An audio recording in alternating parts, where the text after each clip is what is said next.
Iron man 1 2008। Film की शुरुआत में अफगानिस्तान के बॉर्डर को दिखाया जाता है और फिर एंट्री होती है टोनी स्टार्क की। टोनी स्टार्क एक जीनियस अरबपति और हथियार बनाने वाली कंपनी स्टार्क इंडस्ट्रीज का मालिक है। यूएस आर्मी के पास वो अपने कंपनी में बनी जेरिको मिसाइल की टेस्टिंग के लिए आया होता है। जेरिको एक ऐसी मिसाइल है जो किसी भी देश को तबाह कर सकती है। और फिर सेना से डील करने के बाद टोनी गाड़ी में बैठकर कुछ सैनिकों के साथ वापस घर जा रहा होता है कि तभी कुछ आतंकी उनकी गाड़ी पर हमला कर देते हैं। उनसे लड़ते हुए सभी सैनिकों की मौत हो जाती है। फिर टोनी अपनी जान बचाने के लिए गाड़ी से बाहर भागता है, लेकिन उसके पास उसी की कंपनी यानी कि स्टार्क इंडस्ट्री की मिसाइल आकर गिर जाती है। फिर फिल्म की कहानी में 36 घंटे पहले का सीन दिखाया जाता है, जहां पर टोनी को arms dealer of the year के लिए नॉमिनेट किया गया है। यहाँ हमें पता चलता है कि टोनी के पिता होवार्ड स्टार्क ने अपने एक दोस्त स्टैन के साथ मिलकर अपनी कंपनी स्टार्क इंडस्ट्रीज शुरू की थी, जहां वो आर्म्स डीलिंग और नए नए आविष्कार किया करते थे जिसे जनता की भलाई के लिए इस्तेमाल किया जा सके।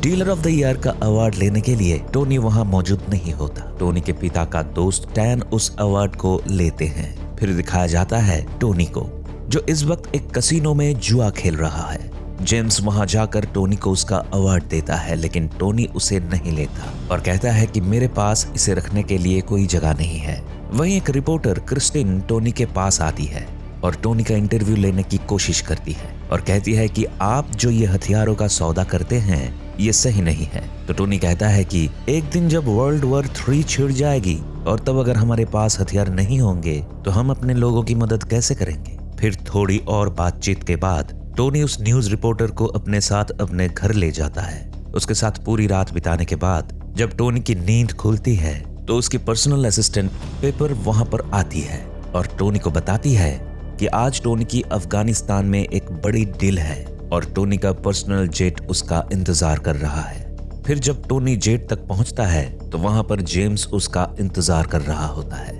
फिर वो दोनों अफगानिस्तान के डील के लिए निकल जाते हैं। फिर हमें प्रेजेंट टाइम दिखाया जाता है, जहां टोनी की हालत बहुत ही खराब होती है और उसके सीने से कुछ तार जुड़े होते हैं जो एक बैटरी से चल रहे होते हैं और अब वो बैटरी ही टोनी के शरीर को जिंदा रख रही होती है। जब टोनी को होश आता है तो वो पास में ही खड़े एक आदमी येंसेन से पूछता है कि यहाँ पर क्या हुआ था। येंसेन बताता है कि एक मिसाइल विस्फोट के दौरान तुम्हारे बॉडी में बहुत सारे छड़े घुसे हुए थे जिन्हें निकाल पाना काफी मुश्किल था, इसलिए मैंने एक बैटरी के साथ इलेक्ट्रोमैग्नेटिक फील्ड तैयार की जो उन छड़ों को तुम्हारे दिल के करीब जाने से रोकने में मदद करेगी और अगर इसे निकाला तो तुम मर जाओगे। फिर वहां पर उन आतंकवादियों के सरदार की एंट्री होती है और वो टोनी से कहता है कि हमने तुम्हें बंदी बना लिया और हम तुम्हें तभी जाने देंगे जब तुम हमें जेरिको मिसाइल बना कर दोगे, क्योंकि हमें अमेरिका पर हमला करना है। लेकिन टोनी उसे मना कर देता है। तभी आतंकी सरदार टोनी को बाहर निकाल कर लाता है और दिखाता है कि हमारे पास तुम्हारी कंपनी के बनाए गए वो सारे हथियार हैं जिन हथियारों को तुम यूएस आर्मी और बाकी लोगों को भेजते हो, और वो सभी आकर हमें ये हथियार काफी महंगे दामों में बेच कर जाते हैं। और अब हमें जेरिको मिसाइल चाहिए और अगर तुम अपनी जान बचाना चाहते हो तो हमें उस मिसाइल का दूसरा नमूना बनाकर दिखाओ, तभी हम तुम्हें यहाँ से जाने देंगे। फिर टोनी वापस से गुफा में आ जाता है और येंसेन से पूछता है कि क्या तुम्हें यहाँ से बाहर निकलने का कोई रास्ता पता है। तो येंसेन कहता है कि ये एक पहाड़ी इलाका है और यहाँ से तुम्हें कोई भी नहीं बचा सकता। फिर येंसेन अपनी फैमिली के बारे में बात करने लगता है और कहता है कि मुझे अपने परिवार से मिलना है। टोनी कहता है कि मेरा कोई परिवार नहीं है, लेकिन फिर भी मुझे जितनी जल्दी हो सके यहाँ से बाहर निकलना है। फिर टोनी के दिमाग में एक आइडिया आता है और वो एक आयरन सूट बनाना शुरू कर देता है। टोनी वहां पर मौजूद सभी मिसाइल से एक खास धातु निकालता है जो कि आर्क रिएक्टर को पावर देने के लिए बहुत खास होता है। आर्क रिएक्टर एक ऐसी चीज होती है जो किसी भी मशीन को बहुत वक्त तक पावर देने का काम करती है, और जो इलेक्ट्रोमैग्नेटिक फील्ड टोनी के सीने में लगी है वो बैटरी से चलती है, लेकिन वो ज्यादा वक्त तक पावर सप्लाई नहीं कर सकती और आखिर में टोनी आर्क रिएक्टर बना लेता है। इस बात का पता आतंकियों को भी होता है, लेकिन उन्हें समझ में नहीं आता कि ये लोग क्या बना रहे हैं। फिर टोनी येंसेन को एक सूट का ब्लूप्रिंट दिखाता है और कहता है कि हमारा मकसद इस सूट को भरपूर पावर देना है, और फिर वो दोनों वो सूट बना लेते हैं। लेकिन तब तक इस बात का पता आतंकियों को चल जाता है और जब वो उन्हें ऐसा करने से रोकने आते हैं तो येंसेन उनके सामने आ जाता है और आतंकियों पर हमला कर देता है, जिससे टोनी को सूट को तैयार करने का वक्त मिल जाता है। बहुत संघर्ष के बाद आतंकी येंसेन को गोली मारकर घायल कर देते हैं। ये देखकर टोनी को बहुत बुरा लगता है। फिर टोनी गुस्से में सभी आतंकियों को मारते हुए उस गुफा के बाहर आ जाता है और स्टार्क इंडस्ट्री के जो भी हथियार वहां पड़े थे उन सभी को जलाकर वहां से निकल जाता है और एक रेगिस्तान में आकर गिर जाता है। फिर टोनी का सूट, जिसे उसने मार्क 1 नाम दिया था, वो टूट जाता है और टोनी वहां से आगे बढ़ने लगता है। तभी जेम्स की टीम टोनी को वहां से रेस्क्यू करके कैलिफोर्निया पहुंचा देती है और वहां पहुंचते ही टोनी अपने बॉडीगार्ड हैप्पी को फटाफट एक प्रेस कॉन्फ्रेंस अरेंज करने को कहता है। टोनी के प्रेस कॉन्फ्रेंस में पहुंचते ही टोनी के पिता का दोस्त और टोनी का पार्टनर स्टैन उसका वेलकम करता है। फिर मीडिया वाले टोनी से अफगानिस्तान में हुए हादसे के बारे में पूछते हैं, जिस पर टोनी बताता है कि अफगानिस्तान में आतंकियों ने उस पर सीधा हमला किया था और वो भी उसी के कंपनी के बनाए हुए हथियारों से। आगे टोनी स्टार्क बोलता है कि अब वो अपनी स्टार्क इंडस्ट्री में होने वाली आर्म्स डीलिंग के काम को बंद करने वाला है। हम कंपनी में कोई भी हथियार नहीं बनाएंगे। और ये बात सुनकर स्टैन बीच में आ जाता है और कहता है कि अफगानिस्तान में हुई घटना की वजह से टोनी शॉक में है और ऐसी बात कर रहा है। हम आपस में बात करके इस मुद्दे पर आपको खबर करेंगे। फिर स्टैन पूछता है कि अफगानिस्तान में क्या हुआ था और तुम वहां से बचकर कैसे निकले।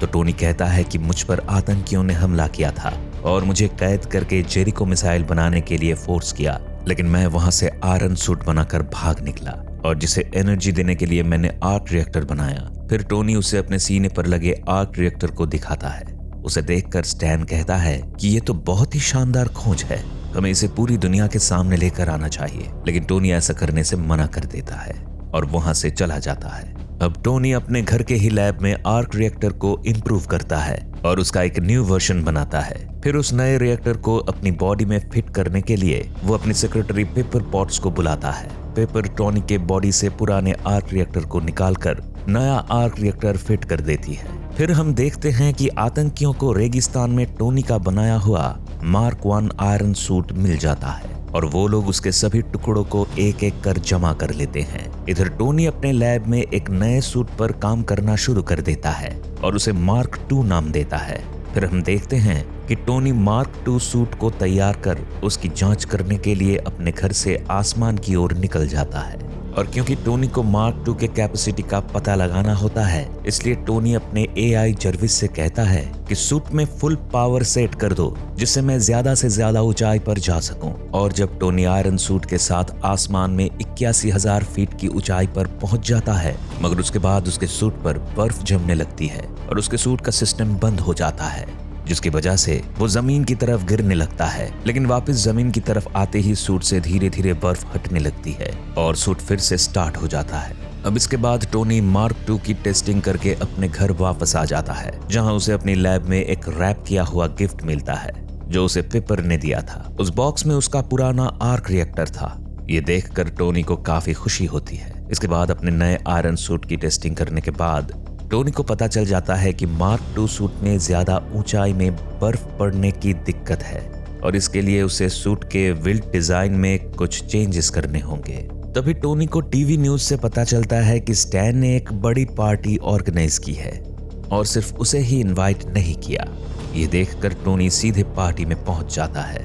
उसे पार्टी में पेपर मिलती है और वहां वो दोनों साथ में क्वालिटी टाइम बिताते हैं। तभी ड्रिंक लेते हुए टोनी की मुलाकात क्रिस्टिन से होती है, जो उसे कुछ तस्वीरें दिखाती है और बताती है कि जिस जेरिको मिसाइल को उसने अफगानिस्तान में बेचा था, अब वैसे ही बहुत सारे मिसाइल अफगानिस्तान के गुलमीरा गांव में देखे गए हैं। इस बात से टोनी को बहुत गुस्सा आता है और उसका सीधा शक जाता है स्टैन पर। टोनी के ये पूछने पर कि उसने ऐसा क्यों किया, स्टैन कहता है कि ये बिजनेस है। टोनी को ये बात सुनकर बहुत गुस्सा आता है। फिर घर आकर टोनी को पता चलता है कि अफगानिस्तान के गुलमीरा गांव के अंदर आदमियों को इकट्ठा किया जा रहा है। इसके साथ ही औरतों और बच्चों को जान से मारा जा रहा है। इस बात से टोनी को और ज्यादा गुस्सा आता है और वो अपने सूट को नए टेक्नोलॉजी के साथ पहले से और ज्यादा अपडेट करने लगता है। अपना नया आयरन सूट बना लेने के बाद टोनी अफगानिस्तान के गुलमीरा गांव के लिए निकल जाता है। वहां पर पहुंचकर वो सारे आतंकियों की धुलाई कर देता है और वहां रखे हुए स्टार्क इंडस्ट्री की हथियारों को तबाह कर देता है। इसी तबाही का पता अमेरिकन एडवर्ड्स एयरफोर्स को चल जाता है और वो ये पता लगाने की कोशिश करते हैं कि आखिर किस प्लेन ने वो तबाही मचाई है। जांच से उन्हें पता चलता है कि ये एक छोटा प्लेन है, जिसके बाद वो अपने फाइटर जेट्स को उसके पीछे लगा देते हैं। वहीं टोनी स्टार्क अपने दोस्त कर्नल जेम्स रोड्स को फोन करता है और कहता है कि तुम जिसे प्लेन समझकर फाइटर जेट्स को मेरे पीछे लगा रहे हो वो कोई प्लेन नहीं बल्कि मैं हूँ। साथ ही टोनी स्टार्क उसे ये भी कहता है अपने जेट्स को यहाँ से हटाओ और मुझे जाने दो। जेम्स इस इंफॉर्मेशन को सीक्रेट रखता है और अपने जवानों से कहता है कि ये दो दुश्मनों की आपस की लड़ाई है, आप बेस कैंप वापस आ जाइए। फाइटर जेट्स वैसे भी टोनी से जीत नहीं पाते और वापस चले जाते हैं। मीडिया के लोग जब जेम्स से अफगानिस्तान में हुई तबाही के बारे में पूछते हैं तो वो उन्हें बताता है कि वहां दो दुश्मनों के बीच में आपस में लड़ाई हुई थी। इसके बाद जब ये न्यूज़ स्टैन को पता चलती है तो उसे ऐसा लगता है जैसे उसका कोई दुश्मन उससे लड़ने के लिए तैयार हो गया है। इसके बाद वो सीधे टेन रिंग आतंकी संगठन से मिलता है और पूछता है कि ये सब किसने किया। टेन रिंग का सरदार बताता है कि ये सब टोनी स्टार्क का ही काम है, क्योंकि उसके पास आयरन सूट है जिसकी मदद से उसने यहाँ तबाही मचाई है और वो अब तुम्हें भी नहीं छोड़ेगा। लेकिन उससे पीछा छुड़ाने का मेरे पास एक उपाय है। हमारे पास टोनी का पुराना आयरन सूट मार्क 1 है और अगर तुम मुझे मुंह मांगा पैसा देते हो तो मैं तुम्हें उसकी डिजाइन दे सकता हूँ। लेकिन स्टैन टेन रिंग के सरदार को धोखा देता है और उसके एरिया को तबाह करके मार्क 1 सूट अपने साथ ले जाता है।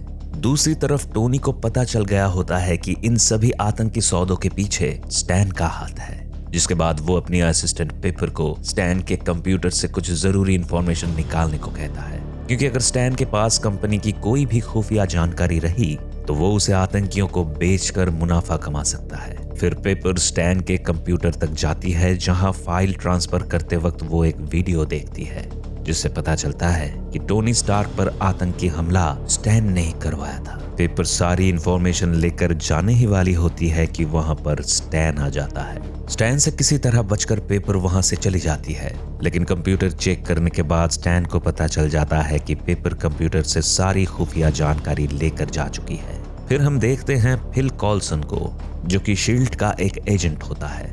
वो पेपर से कहता है कि हम टोनी स्टार्क से मिलना चाहते हैं, हमें अपॉइंटमेंट चाहिए, तो क्या आप हमारी इसमें मदद करेंगी? अब चूंकि पेपर को पता था कि स्टैन इस वक्त उसके पीछे है, इसलिए वो फिल की मदद लेती है। दूसरी तरफ स्टैन काफी डरा हुआ होता है, क्योंकि उसे ये बात पता था कि टोनी उसके बारे में सारा सच जान चुका है और वो किसी भी वक्त उसके पास आ जाएगा। अब अगले सीन में हम देखते हैं कि स्टैन सीधे टोनी स्टार्क के घर चला जाता है और वहां अपने एक खास हथियार की मदद से वो टोनी को कुछ देर के लिए पैरालाइज कर देता है। फिर वो टोनी के सीने से उसका आर्क रिएक्टर निकाल कर ले जाता है। आर्क रिएक्टर निकल जाने की वजह से टोनी की दिल की धड़कन धीरे धीरे बंद होने लगती है, लेकिन वो किसी तरह अपने लैब में जाकर उस पुराने आर्क रिएक्टर को अपने सीने में लगा लेता है जो उसे पेपर ने दिया था।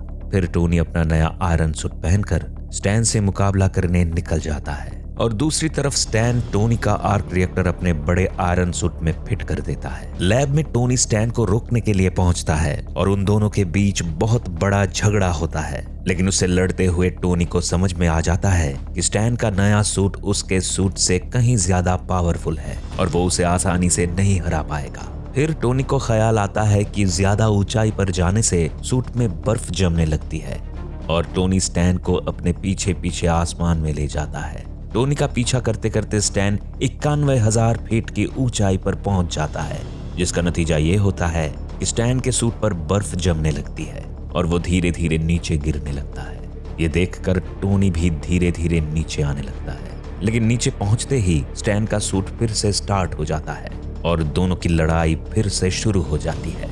अब इसके बाद टोनी अपनी कंपनी के लैब की छत पर गिर जाता है और फिर पेपर को फोन करके कहता है कि लैब के आर्क रिएक्टर को फुल पावर के साथ ऑन कर दो, जिससे उसका पूरा असर स्टैन के सूट पर पड़ेगा और मैं वहां से भाग जाऊंगा। टोनी की बात मानकर पेपर ने आर्क रिएक्टर को पूरी पावर के साथ ऑन कर देती है, जिससे आर्क रिएक्टर से बहुत ही तेज रेज निकलती है और स्टैन उसकी चपेट में आ जाता है, जिससे उसकी मौत हो जाती है। अगले दिन प्रेस कॉन्फ्रेंस में जाते वक्त शील्ड का एजेंट फिल टोनी स्टार्क को एक स्पीच नोट देता है और कहता है कि इसमें जैसा लिखा है वैसा ही मीडिया के सामने कहें, बाकी सब हम संभाल लेंगे। लेकिन प्रेस कॉन्फ्रेंस में पहुंचते ही टोनी कुछ सोचता है और सबके सामने ये कबूल कर लेता है कि I am Iron Man. और उसके बाद पोस्ट क्रेडिट सीन में दिखाया जाता है कि शील्ड का चीफ निक फ्यूरी टोनी के घर आकर उससे कहता है I'm here to talk to you about the Avenger Initiative.